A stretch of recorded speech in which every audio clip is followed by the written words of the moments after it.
વરસાદી વાતાવરણ રહેશે, હળવો વરસાદ પણ વરસતો રહેશે। દક્ષિણ ગુજરાતમાં ભારેથી અતિ ભારે વરસાદ થઈ શકે। દક્ષિણ ગુજરાતમાં ક્યાંક પૂર આવે એવો પણ વરસાદ થઈ શકે છે। અરબી સમુદ્રમાં ડિપ્રેશન સક્રિય થયું છે અને તેની અસર ગુજરાતના વાતાવરણ ઉપર જોવા મળી રહી છે। ત્યારે કેટલા દિવસ આ સિસ્ટમની અસર રહેશે? અરબી સમુદ્રમાં ડિપ્રેશન સક્રિય થયું છે અને તેની અસર ગુજરાતના વાતાવરણ ઉપર જોવા મળી રહી છે। ત્યારે કેટલા દિવસ આ સિસ્ટમની અસર રહેશે? શું આગામી વાતાવરણ કેવું રહેશે તે જાણીશું। અમારી સાથે છે હવામાન નિષ્ણાંત અંબાલાલ પટેલ। આભાર આપનો। કાકા, અત્યારે જે રીતે વાતાવરણ બની ગયું છે, આ વાતાવરણ કેટલા દિવસ યથાવત રહેશે અને વરસાદની શું આગાહી છે? તારીખ 30મી સુધી તો આ હવામાન રહેવાની શક્યતા છે અનુમાન। ત્યારબાદ ધીરે ધીરે 2 નવેમ્બર સુધીમાં પણ આ હવામાન રહેશે, પરંતુ લગભગ હળવા જે વાતાવરણ હોય, ધૂંધળું હવામાન, હળવું વરસાદ, આવું હવામાન તો નવેમ્બરની શરૂઆત સુધીમાં રહેવાની શક્યતા રહેશે। પણ અત્યારે હાલ જોવા જઈએ તો લગભગ દક્ષિણ ગુજરાતના ભાગોમાં ભારેથી અતિભારે વરસાદ થવાની શક્યતા રહેશે। ધીરે ધીરે સિસ્ટમ ઊંચી આવશે। દક્ષિણ ગુજરાતમાં ક્યાંક પૂર આવે એવો પણ વરસાદ થઈ ગયો છે, અથવા તો કેટલાક ભાગમાં હજુ ભારે વરસાદ થવાની શક્યતા રહેશે। દક્ષિણ સૌરાષ્ટ્રના ભાગોમાં ભારે વરસાદ થવાની શક્યતા રહેશે। સૌરાષ્ટ્રના ભાગોમાં હવે ધીરે ધીરે સિસ્ટમ સૌરાષ્ટ્રના મધ્ય ભાગોમાં પણ જવાની શક્યતા રહેશે અને સૌરાષ્ટ્રના ઘણા ભાગોમાં હજુ કેટલાક ભાગોમાં ભારે વરસાદ થવાની શક્યતા રહેશે। ધીરે ધીરે આ સિસ્ટમ સરકતી જશે અને રાજસ્થાનના ભાગોમાં થઈને પૂર્વ ભાગોમાં થઈને લગભગ દેશના પૂર્વીય ભાગોમાં જવાની શક્યતા રહેશે। તેના વચ્ચે સાયક્લોનિક સર્ક્યુલેશન રચાશે અને આ સાયક્લોનિક સર્ક્યુલેશનના કારણે અને ટ્રફ રેખા બનતા હજુ પણ ગુજરાતના ભાગોમાં વરસાદ થવાની શક્યતા રહેશે। ત્યારબાદ લગભગ નવેમ્બરની શરૂઆતમાં બંગાળ ઉપસાગર સક્રિય થશે। પૂર્વીય દેશોમાં ચીન વગેરે દેશોના જે વાવાઝોડાના અવશેષો આવશે। આ સિસ્ટમના કારણે લગભગ તારીખ 26-27માંથી દેશના ઉત્તરીય પર્વતીય પ્રદેશોમાં થતી હિમવર્ષા અને વરસાદના કારણે લગભગ મહત્તમ ઉષ્ણતામાનમાં 4 ડિગ્રી સેલ્સિયસનો ઘટાડો થશે। કેટલાક ભાગમાં 10 ડિગ્રી સેલ્સિયસનો ઘટાડો ઉત્તર ભારતમાં થવાની શક્યતા રહેશે, જેના લીધે ગુજરાતમાં ઠંડી અનુભવાશે। પરંતુ ત્યારબાદ ઠંડી લગભગ જાણે ગાયબ થતી હોય તેવું જણાશે અને ત્યારબાદ 4થી 8માં બીજો એક પછી વિક્ષેપ આવશે અને નવેમ્બરની શરૂઆતમાં ને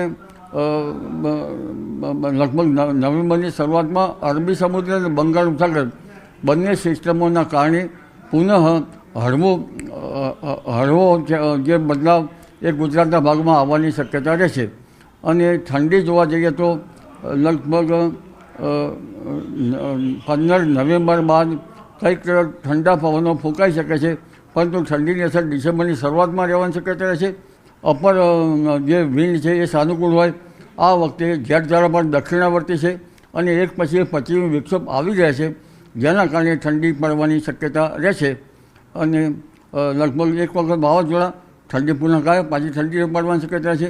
તો આ હતા અંબાલાલ પટેલ અને તેઓનું અનુમાન છે કે નવેમ્બર મહિનામાં વાતાવરણ ઠંડીનો અહેસાસ થશે, ઠંડી ગાયબ થઈ જશે, ફરી માવઠું આવશે, ફરી ઠંડી આવશે। આ સિલસિલો છે તે નવેમ્બર મહિનામાં જોવા મળશે। કેમેરામેન ખેંગાર રાઠોડ સાથે વિભુ પટેલ, ન્યૂઝ 18 ગુજરાતી, અમદાવાદ। સમુદ્રમાં ડિપ્રેશન સક્રિય થયું છે અને 2 દિવસ સૌરાષ્ટ્રમાં ભારે વરસાદની સંભાવના છે। આગામી 5 દિવસ વરસાદી માહોલ રહેશે ગુજરાતના અલગ અલગ ભાગોમાં। સૌરાષ્ટ્રના અનેક વિસ્તારોમાં ઓરેન્જ એલર્ટ પણ છે। ગીર સોમનાથ, જૂનાગઢમાં ભારે વરસાદની આગાહી છે।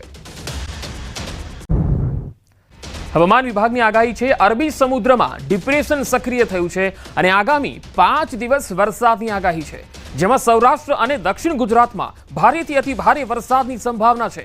દરિયાકાંઠાના વિસ્તારોમાં LC3 સિગ્નલ જાહેર કરાયું છે, તો તાપમાનમાં 2 થી 3 ડિગ્રીનો ઘટાડો થવાની શક્યતા છે।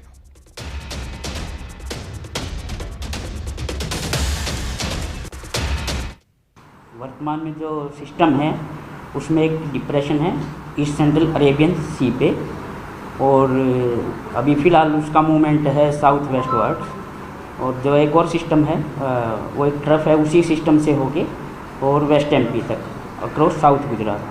तो इनके प्रभाव से जो है अगले 4 दिन गुजरात रीजन में और अगले 5 दिन सौराष्ट्र कच्छ में हैवी रेन का संभावना है। डे 1 और डे 2 में जो ऑरेंज अलर्ट के साथ वेरी हैवी दिया है हमने, जिसमें सौराष्ट्र कच्छ में अमरेली है, भावनगर, गिर सोमनाथ, दीव इत्यादि है। और गुजरात रीजन में भरूच, सूरत कोस्ट के अलोंग जो डिस्ट्रिक्ट्स हैं, जिसमें भरूच आ गया, सूरत है, नवसारी, वलसाड़, दादर नगर हवेली और दमन, इनमें ऑरेंज अलर्ट दिया है डे 1 में। डे 2 में सौराष्ट्र में ऑरेंज अलर्ट रखा है वेरी हैवी रेन के साथ, जिसमें अमरेली है और साथ में गिर सोमनाथ, दीव इत्यादि है। और अगले 5 दिन सौराष्ट्र कच्छ में येलो अलर्ट है, डे 3, 4, 5, 2 दिन ऑरेंज और 3 दिन येलो।